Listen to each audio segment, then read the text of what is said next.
I'm Jeff Jarvis. I teach at the City University of New York, Graduate School of Journalism, over on 40th Street. I teach interactive journalism there. I've been there since the beginning of the school. We now have our third class in. It's wonderful fun. You all work on Macintoshes, building new media. Before that, I also blog at buzzmachine.com. I'm writing a book called What Would Google Do? And I used to work for a bunch of newspapers and magazines, including Entertainment Weekly and New York Daily News and People Magazine and Chicago Tribune. That's me. I'm Terrence Samuel. I am deputy editor of TheRoot.com, which is an online daily magazine aimed at, it focuses on African American issues and topics, which these days means nothing. It just means cover the presidential election like everybody else. And The Root is less than a year old. Started by the Washington Post Company, affiliated with Slate, and now the big money, and in the last week, the acquisition of Foreign Policy. And before that, I worked at AOL News for a brief minute, and 5 years as the congressional correspondent for U.S. News and World Report, and 16 years in newspapers before that, and a proud graduate of the City College of New York. I'm Rachel Sklar, and I am the person with slightly different qualifications on this panel. I'm the media editor at the Huffington Post, and I write the Eat the Press media column. And prior to that, I was the media blogger at Media Bistro for Fishbowl New York. And prior to that, I dabbled in freelance and figured out how to sell my clothes on eBay to make rent. And prior to that, I was a corporate lawyer, where I didn't need to worry about rent, but I certainly needed to worry about not banging my head against the wall and going crazy in a soulless corporate environment. So I think I ended out okay, but it's clearly a different path. I didn't go to journalism school. My journalism school was my college paper, and then sort of my meanderings through life trying to write in various formats. Since then, I wrote a book while I was in law school. Oh yeah, I'm a lawyer too. Oh, I mentioned that. Okay. I wrote a book. Yeah, that's all right. No, I'm a huge fan of lawyers. They, help keep us all honest. We can discuss that later. I wrote a book while I was in law school, and just one of the things that made me realize that blogging was a really natural fit for me is that prior to blogging, I would just do what I do now in blogging, essentially, for my friends in emails. I was a big email person and sort of jumping on stuff immediately. And prior to email, which I recall, I would send notes, do a lot of note passing and writing of letters. So back in the olden days, before the internet. So I guess all through, even though my journalistic training has been different and varied, I can definitely look back on various experiences and see how they were useful in getting to this point, which is being in a position to speak to people like you, with people like them, on a panel. But it's an interesting time, and it certainly allows people like me to make shortcuts. If you look at 10,000 jobs lost in newspapers, the door's locked, you can't leave. This year so far, $24 billion in market capitalization newspaper companies lost in the first quarter of this year. Trust levels down at bad levels. Then why the hell are you here? Why am I teaching journalism school? Same thing. There's huge new opportunities. There are incredible new opportunities, and I will argue strenuously that this is a better time for you to be considering this than at any time since I've been around. Because this I want to hear. Well, partly because they're young, and I'm not. I think it's because there's a new value and respect given to youth that wasn't there when I came through. The quick story, and then we'll talk about what we're doing now and the new skills that we learn as a result of that, and the new ways we do our jobs, and the new ways we do journalism. But a model for all of us, I think, is Brian Stelter. Does anybody know who Brian is? Brian started a blog called Cable Newser when he was or the punchline. He started a blog called Cable Newser. It was spectacular. He covered the cable. Then it became TV Newser at Media Bistro. The Cable Newser, he covered the industry incredibly. So he's covering journalism with journalism. He did a journalistic blog that knew who got the scoop and who was right in the story and who was wrong in the story and who's being promoted and who's being fired and what's happened in the business. And everyone in the industry reads it, and everybody in the industry became tipsters to him, and he's really pretty incredible. He wrote it anonymously, and the reason he did, as it turned out, was because he was 19 years old in a dorm room in Towson, in Maryland. And he didn't want anybody to know he was just 19 because they wouldn't trust him. Well, finally the New York Times outed him with a feature on page 1 of the paper.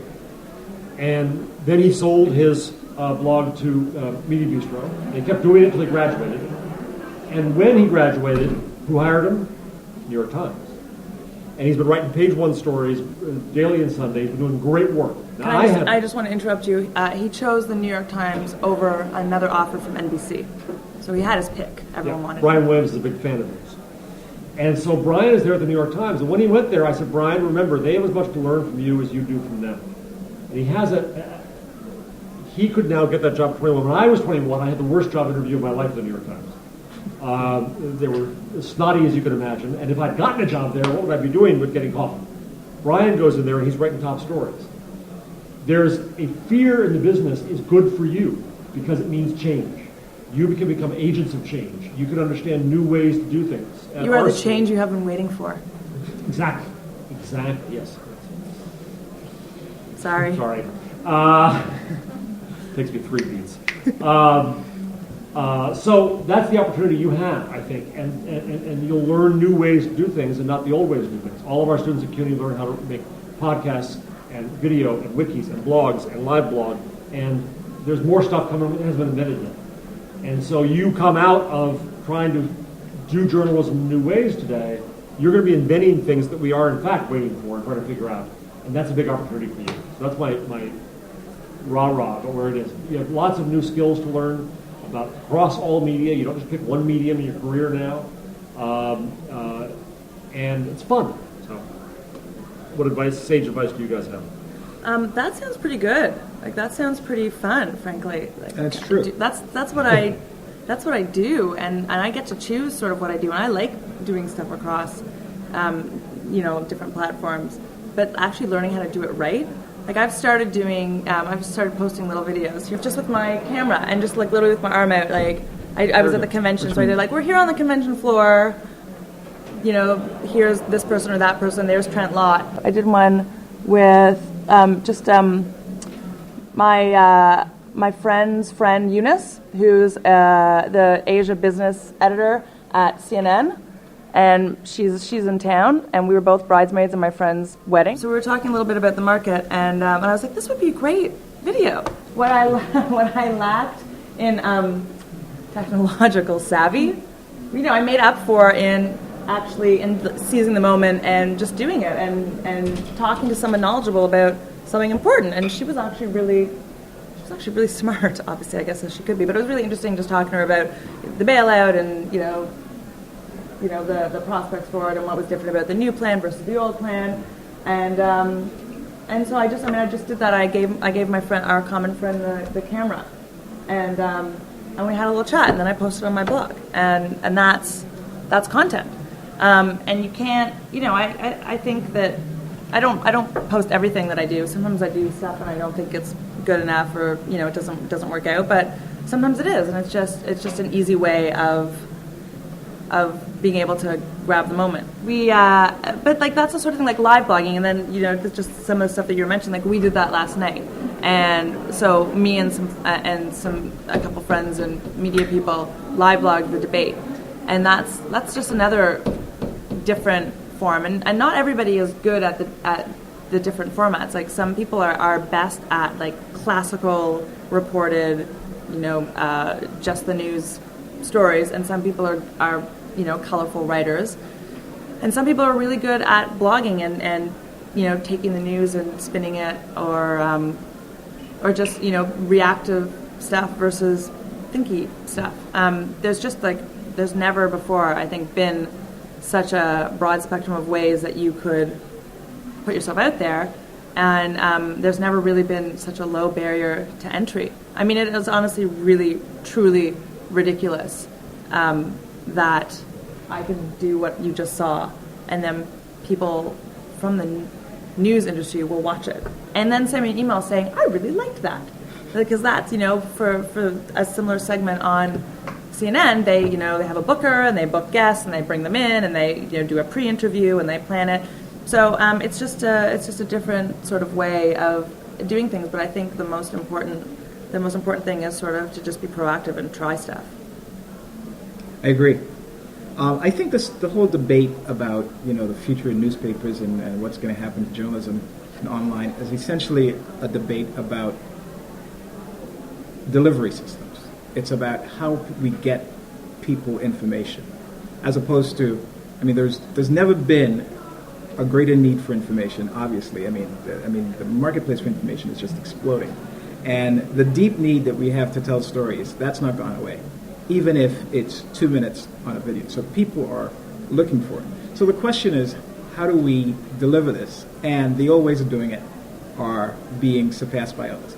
You think about, when I got into newspapers, the idea that somebody would be at the police station and call up and never write seemed really ancient to me. But it happened all the time.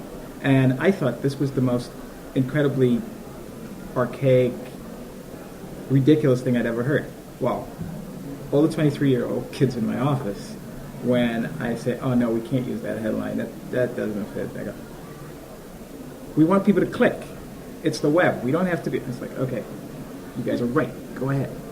But it's also this evolution that's happened. She talked about writing notes and then sending emails and then blogging. And what you don't know is that while she was sitting here, she was Twittering. I Twittered before. And so it's just this slow, sometimes not so slow progression. But it's the same thing. People want information. They need it, and they want stories, and we just have to figure out a way to do it. And we're doing that. And it's your turn. It's your turn. And the way you figure it out is to go out and do things and figure out what you like and get really good at it. For me, that meant, back in 100 years ago, learning how to write really, really great feature stories about things in the news. Because I like the music of the writing. I didn't want to be one of these. I didn't want to be Woodward and Bernstein again. But I loved newspapers, and I wanted to write well. Now it might be. I have this kid in my office. She comes in. It's like, this is a really interesting thing. What do we do for pictures?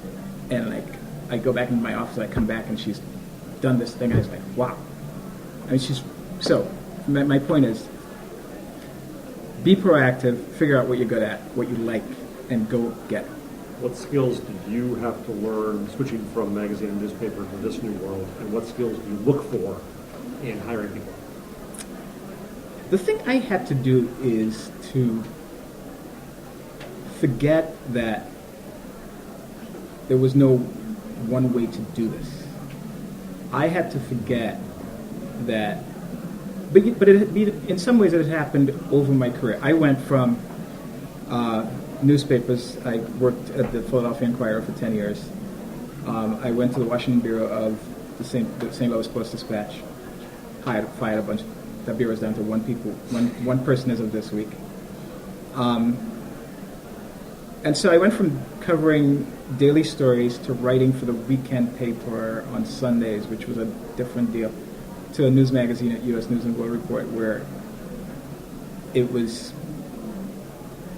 in some ways, I was becoming a blogger at some point. And the thing you have to, I think, always understand is there is no one right way. And a lot of the advice you get might be true and heartfelt, and it worked for somebody 20 years ago, and it doesn't necessarily apply to you. So try it out. And one of these things, one thing I think you will. A lot of this is about just finding your own voice, and I don't mean your own voice, but kind of a confidence in what you want to do and how you want to do it, and doing it, and making it work in whatever format, whatever conventions exist. That's really the one thing I see the way I put it at the school is that I want to get past orthodoxy. We were taught a certain way to do it, and you know what? Those skills are valuable. I had a student who came in for the first term of our craft course, one of your colleagues, who came in one day and said, "Why are they teaching us this newspaper shit? What's a lead? We don't need a lead anymore. What's this nut crack crap? Why we don't need this stuff? Why? You were supposed to be the new school." And I beat him upside the head for a while and said, "Listen, if I write a blog post now that has a bad lead, people click off. If something gets an RSS feed and they see my lead is crap, doesn't tell you what it's about, they're not going to click to it. It's even worse. And the skills that you learn that way still have value. But once you have them, then take them and mold them and do new things." I wrote a post yesterday, somebody called me about the confusion of all the news in the last couple of weeks. An incredible amount of news about finance and all that. And I'm thinking maybe the article is an inadequate format for news. Maybe news should be a page that has a blog with process and a wiki with a snapshot of knowledge and discussion and aggregation of other great links. And maybe it's a different kind of coverage of a topic. You just described the Huffington Post. Right. You're welcome. But yeah, that's a new form. And exactly your point is that you can experiment and try these things. And you can start doing it today.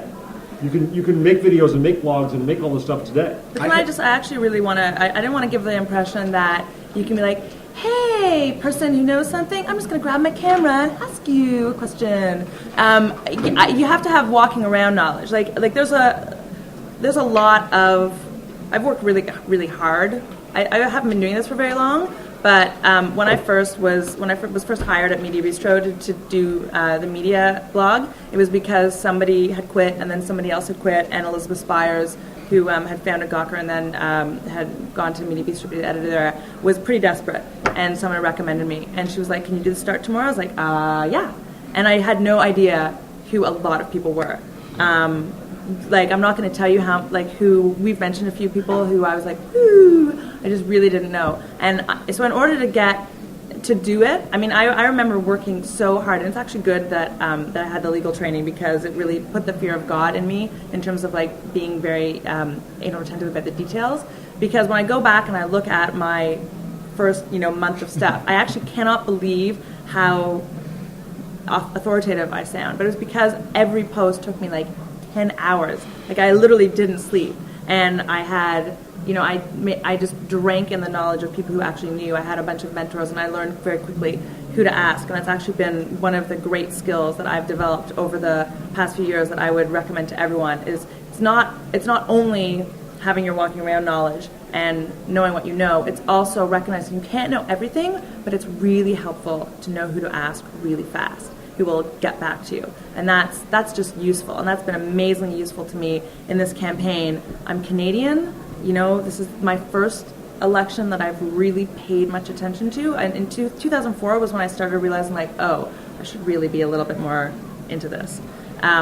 When I left the law, I was like, that's it. I want to do pop culture and Sex and the City stuff. I had to have a little bit of an evolution. So I've really been up on all this stuff and getting up the curve for the last 4 years. But during this election season, I mean, when the whole superdelegate thing came up, as if I knew what a superdelegate was. I didn't take this stuff in school. I really had to get up the curve. So it was very helpful to have people to ask. But there really is no substitute for doing the legwork. And when you do it, it shows. And when you don't, it shows also. And I think we've all seen that with a certain vice presidential candidate. Sorry, it's true though. That never changes. The real skill in this is not so much what you know, which is extraordinarily helpful. But I tell people, you know what I know how to do? I know how to find out. And that is about understanding who to ask, how to find out where the information is, and going and getting it. I mean, that's, that first phone call you make in the morning is the biggest thing you can do in this show. What's so exciting? In the middle of the night. Or 3 a.m. What's so exciting, too, though, is you have new ways to do that. We've always been about finding experts, but now the experts may be our readers. And there's a collaboration that exists there. Nick Denton from Gawker Media talks about how we put up blogging world half-baked posts. That sounds abhorrent journalistically. My God, you put up something half-baked. But as Nick translates it, what it says is, here's what I know, here's what I don't know, what do you know? So part of our job becomes admitting what we don't know and having people help us fill it in. And quite frankly, we did that at newspapers for years. We'd write, we had this big story, and we'd say, you know what, let's just kick him in the butt with this 10-inch story. And you put it in, and the phone started lighting up the next day. So in some ways, I think that hasn't changed. The one thing I would say, and I probably come from, the 25 years of print, very old school. The one to this, still today, just very shocking thing about the web and online journals is the instant, the comment section is just, wow. It's instant and it's nasty and sometimes it's really smart. It's like, wow. And that's different from, the days when people would call up the Inquirer to complain about something, and we transfer them to this one editor because he was really nasty. Well, first of all, I just think that going to law school disciplined me and disciplined my writing a lot. And so I'm always quite grateful for that. It also, I really think that it helped me so much in constructing arguments. I do a lot of analysis and criticism, and I'm really big on context. I'm a little bit crazy about, looking at articles and saying, but that doesn't bring in this and this and this and this and this. I really enjoy pulling things in together. I always have a lot of links in my stuff. And so that, I think, came from law school, where we'd have 100% finals, and like a question, and then I'd just have to read the question and then, pull in all the case law and figure out all the different ways it could be attacked. And it turns out that I'm all right on that. So that was helpful for 100% finals.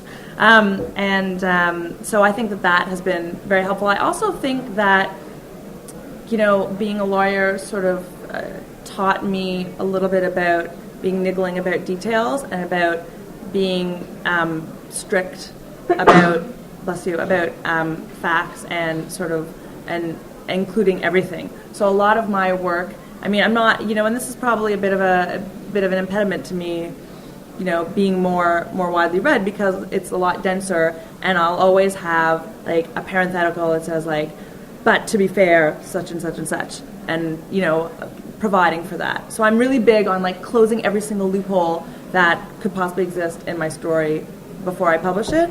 Not everybody does that, and sometimes it works out better for them in terms of being a cleaner, less dense post. But so that's, I think, what's been helpful and maybe less helpful about my training. Now law exists in my life solely to put out there to the world so that the world knows that I'm not an idiot. So it's very refreshing and freeing, because then I can be an idiot, and people are like, well, she's got to be smart, she's a lawyer. So that's all it is for me now, just cred, just street cred. And I work at the Huffington Post, and I'm their media columnist there. I had no connections in media when I came to this country. I worked as a lawyer, and then I went they asked me if I was interested in going to the firm's Swedish office for 6 months, and I'd never done semester abroad or anything like that, and I figured that like I hated herring, so I would lose weight, and because the first year of working in any job, particularly a law firm, it's like you're sitting at your desk and you're ordering in, and it wasn't a very good year. But it turns out Sweden has amazing chocolate, so that didn't work out either. But it was really a great experience, and it put me in a position to have access to sort of stories that I wouldn't have had, just in that, when you can be in Stockholm and you can pitch stuff about, the menu at the Nobel banquet or something like that. And I went to the World Cup of the World Hockey Championships in St. Petersburg for the World Cup of Hockey. Remember, I'm Canadian, and it turned out like all these NHL players their teams were out of the playoffs, were all there playing for their home countries. And so the hotel I was staying at, because the Canadian delegation was there, and I was in Russia, so I was like, I better stay close to the Canadians. It was 15 out of 16 teams were there, and it was like this massive sprawling hotel, so it was basically like this crazy, hotel where, all these NHL players were like wandering around. And so I was able to pitch like on the scene story to the sports section of a national Canadian newspaper. And that was my big break-in. Like that was the story that got me in there.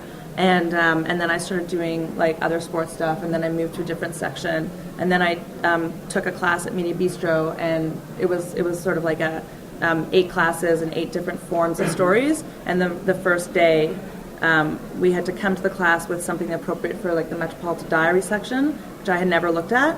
Again, this is like me being Canadian and not being part of the scene, and so why would I look at little stories about being on the bus? Like it just wasn't what I was interested in. And so I did something. I did like a little series of haikus about, they're called A Canadian Moves South, about why I wasn't going home after 9/11. And I sent it in after the class. And 2 weeks later they published it. So I learned a lesson, which was like, just do things and then send them in. And then like, you just never know. And so I just kept on doing that. And it worked. So that's sort of how I transitioned. But yeah, it was just joining, like going to Media Bistro stuff and, being friendly and, sending cold emails. And that's really how it happened. Like I just sort of one day, I realized I knew people in the media world. Because what you see all the time is big media organizations start a blog and they say, nobody's reading it. They're so used to being read because they have the distribution. The counterintuitive law is you link out to get links back. And there's already conversations going on out there. And the way I put it to the students at CUNY, the Graduate School of Journalism, is that read before you write. Go find the conversations that are going on, and then ideally add journalism to those conversations. Fill in those blanks. It may not be your blanks, but somebody else. Oh, I just picked up the phone. I just found that out. Leave a comment there. Link to your own blog. But when you write that blog, if you link out to other conversations and you add to those conversations, they're going to discover that because all bloggers are egotistical. And at least I, myself, we all search our Technorati and our Ice Rocket and our Google blog search and all this stuff. And it's not purely ego, it's 98% ego. But the other 2% is trying to find out what the conversations are. So I'll discover your blog. This happens to me now, journalism classes elsewhere in the country will be assigned to write, they're going to read Jarvis's blog, and they'll say something about it, and then I'll come back into the comment to them, and they're shocked. How did you see that? Well, I saw that because there was a link to me. The link was what was discoverable. I think if you do it long enough, you'll also start specializing, and that starts you to find your own group. It's a massive niches in the world, and you try to find that. Any other advice? I mean, the linking out is obviously the way to go, and knowing who's talking about it. But the web is essentially a great place to start a conversation. It may not be the best place to gain knowledge, to say, I know this because I've seen it on the web. But it is a great place to have a conversation, and there are a lot of smart people talking about it, about whatever it is that whatever it is, there's a conversation happening, and linking out to it is the way to go. The other thing is, it's all about niches. It's pick your thing, and the root is African American issues and ideas for anybody. I mean, we did a survey and we found out that 48% of our readers are white. We have this unbelievable relationship with MSN, and they pick up our stuff all the time. But here's what the Washington Post company has done in the last 2 years. No, I forget. First they bought Slate, which was this kind of snarky, political, social commentary thing, very, very Redmond, very Microsoft. And all they did, they talked to those people every day. I mean, Slate is, doing really well. And then Don Graham loved Slate so much that he decided, we could do this for the African Americans who in some ways were not part of the larger conversation in the same kind of way. So we've done that. And then on September 15th, they launched Big Money. The Big Money. And it's supposedly, I forget, what was the description? The joke was that, we were described for a minute as the black slate, which I laughed at. But But now the big money is business coverage for the Facebook generation. And last week they bought Foreign Policy, which is going to be, even though it's this, formidable print publication, the effort is clearly to upgrade the website and make it a niche for people who want to read foreign news every day and want a place to go to. And we'll see how it works. So it's find the niche, and people find out we're owned by the Washington Post Company, and they go, "Really?" I says, "Yeah." But the big brand, in some ways, doesn't necessarily help when you're trying to talk to people who don't care about it. I would just say try to keep in mind to cut through the clutter, not add to it. There's so much crap out there. I mean, there's just so much stuff to get through, and so you want to be the post that makes sense of it, that pulls it together, that finds something else, out of it, or sorry, that was a little distracting, or do something that, or write about something that you're really passionate about that I really truly think that the post I wrote that got the most traction, that was picked up in, papers and on blogs, was a post fueled by my outrage when the New York Times broke the embargo on Harry Potter, on the final Harry Potter, and reviewed it with some spoilers.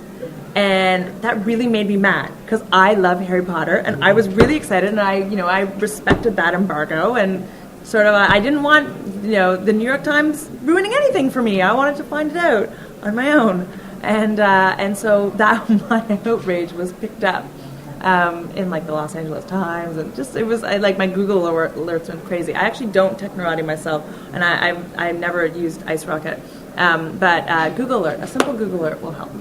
But we talked about Twitter before, and I just have to plug Twitter a little bit because I think it's such a great training to be able to. You all know what Twitter is?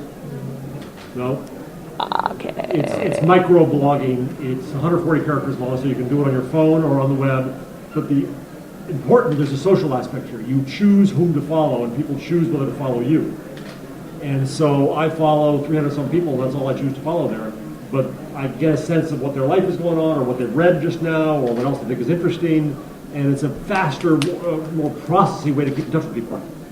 Oh no, I've been copy editing my books, so I haven't been twittering. Yeah, no, that's right. He'll tweet because I follow Jeff, and so I know that he's been copy editing his book because he'll do a post that's like edit, chop, write, edit, Google, chop, break. It's like one of the more prolific tweeters, because it's sort of stupid lingo, but it is what it is. Anyhow, but you've got 140 characters. Look how many people are following you.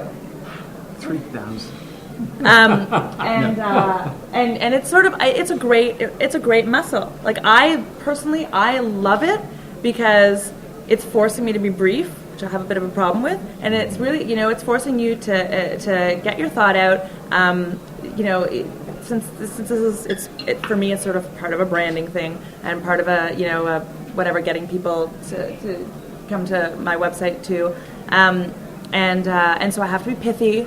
I have to be reasonably funny or on point or whatever. But it's just a great forum and it's great training. So I love it. And it's funny. I've been a couple of weeks ago, I guess when SNL debuted, I live Twittered it because I'm a huge SNL fan, and then I live Twittered it the next week.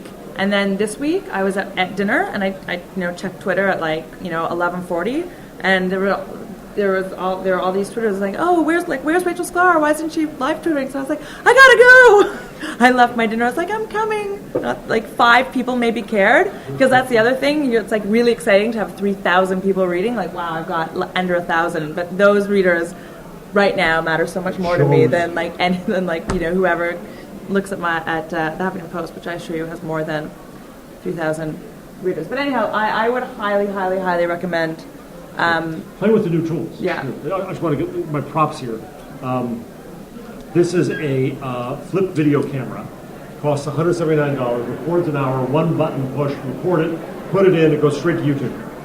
So you don't have to have a fancy camera to start shooting video and put it on YouTube. You can use something like this. This is a phone that a Nokia phone, and it can broadcast live to the internet. I feel like there are tons of outsiders right now. I think that it's been really democratizing the internet and the sort of. I mean, I was freelancing. I was paying my dues. I was sending pitches and trying to establish relationships and amassing clips. But I really shortcutted to the readership I have now. It's not just the numbers, because I definitely don't have the highest numbers on the Huffington Post, but the people who do are people in the industry. So I went to a CBS party for Bob Schieffer's book, and he was like, "Oh, I really like your stuff." And I was like, "Really, Bob Schieffer?" And I was very excited. It was very exciting that people of that level read my stuff. He could have been lying. I'm just being nice, but then he actually said something like, "Oh, and I really like your convention stuff." So it's you can definitely get there, and I think that Slate is more MSM. You're right. Like the people, it's a higher bar. I've actually never written anything for Slate, although I keep meaning to. And that I see that to me that's been one of those things, like when I used to have lists of places I want to make published by what time, which I definitely haven't made. But Slate was one of those markers because the stuff is really smart and the people are really smart. But that doesn't mean that you can't be a really smart person with a really smart pitch that gets on there. Or you look for the next Slate. The dynamic at Slate is that it was this upstart, kind of snarky, young, and it got to be so much. There were so many people reading it that essentially people from MSM, as you call it, started coming back. So the Hitchinses and the Melinda Hindenburgers. I remember when John Dickerson left Time to go be the political correspondent at Slate, everybody in Washington was like, "What?" But that's what's happening. And John Dickerson, by the way, is known for being amazing on Twitter. Yeah, including once when in New Hampshire the last time, in the middle of a snowstorm, he was twittering, and his wife was reading it, and she was like, "What are you doing? You're gonna get killed." Downside of Twitter. But I worked at, like I said, the Philadelphia Inquirer and St. Louis Post-Dispatch and U.S. News and World Report, and now I'm working at the Root, and 3 months in, nobody'd heard of it. We're doing okay. I like the stuff. I think it's well written. Some of it feels kind of like what I used to do at newspapers, but a lot of it. And then I'm sitting there one day, and this email comes across, and it says, "A submission by Alice Walker." And I was like, "Yeah, who is this?" And sure enough, it's a piece by Alice Walker on Barack Obama and women. This was during the Hillary thing. And so people are looking for outlets. And, in some ways you understand it a lot better than they do. I just want to go back to Rachel's story about the hockey thing.